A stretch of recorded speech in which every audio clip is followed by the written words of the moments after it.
Salut, ça va? Oui, oui, toi, derrière ton écran. Tu connais l'âge? Non? Ça tombe bien, tu nous rejoins pile poil pour le petit-déj. Petit moment de calme avant la tempête. On a une journée bien remplie. Ça te dit de me suivre? Allez, comme tous les matins, réunion au sommet, à la ruche, pour préparer ensemble les activités de la journée. Et c'est parti. L'équipe course est au complet. Et heureusement, car aujourd'hui, elle a un paquet de choses à acheter. C'est l'anniversaire d'Axel, mais le pour toi, c'est une surprise. Pas de boulettes.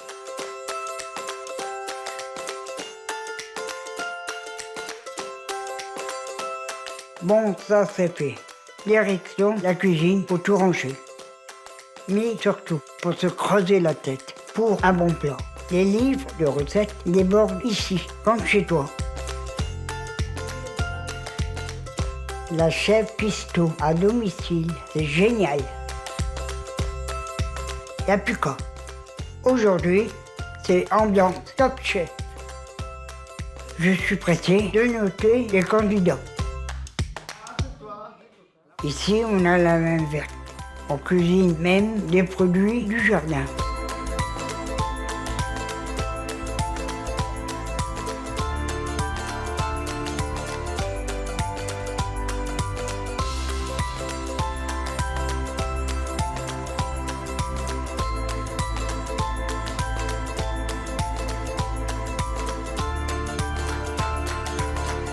Attends, tu comprends pas pourquoi on est passé à la danse? En fait, à la ruche, il y a plein d'activités. Là, par exemple, c'est la team langage des signes. Ça, c'est moi, ça déconne. L'arche, c'est aussi une pépinière de créatifs. Je te laisse admirer.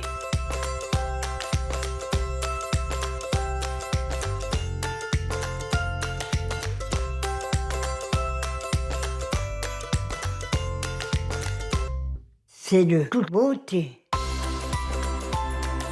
Tout ça, ça creuse. Je suis pressé de goûter le plat avec des amis.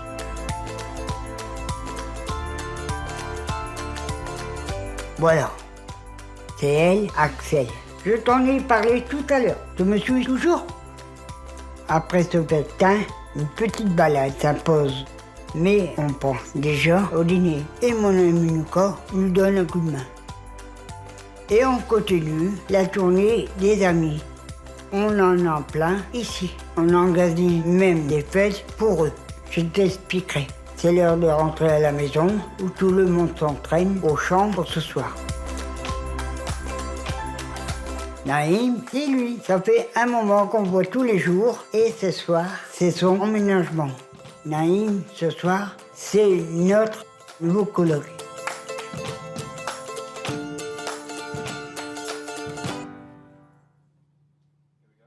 Et ça se fête.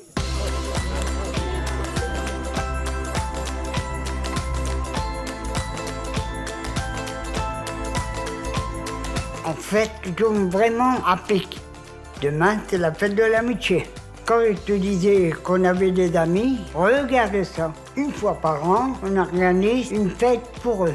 On y expose nos créations. Mais avant tout, on y retrouve tout le monde dans la joie et la bonne humeur.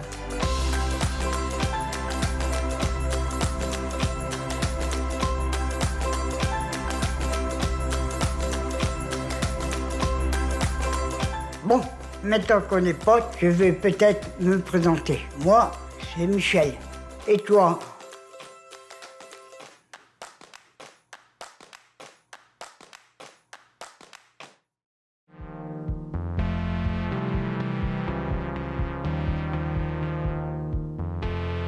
One day I served this church, when this church is very, very beautiful. Now you can see this church is destroyed. We hope one day we can return to celebrate in this church with the people. We need to help us to making something better for the life to this church, to this town, Batnaya. Lorsque nous avons entendu la nouvelle, c'était vraiment une grande joie pour tout le monde. Et même, on a commencé à faire une prière. Et à la fin de la prière, les gens n'ont pas pu se dominer. Ils ont commencé à chanter et à danser aussi pour montrer leur joie. Bien sûr, pour nous, c'était déjà en première émotion. Et c'était ça notre espoir toujours, parce qu'on avait toujours cet espoir qu'une fois, notre exode sera terminé. Mais une fois entré dans nos villages, surtout les villages chrétiens, on a vu que presque 75% de nos demeures étaient brûlées par le feu. Maintenant, alors qu'on espère que la ville de Mossoul sera aussi libérée, et vous allez peut-être me dire, est-ce que les chrétiens de Mossoul vont rentrer vraiment à Mossoul? Je peux vous dire, pour le moment, je ne pense pas qu'il y ait parmi les habitants de la ville de Mossoul des gens qui seront disposés de rentrer tout de suite à la ville de Mossoul. Ils ont vraiment perdu toute confiance, même avec les voisins qui étaient là-bas. Comme ils étaient déjà pillés, qu'ils étaient chassés par force, que leurs maisons sont volées, pillées par les voisins, ils n'auront pas ce courage-là.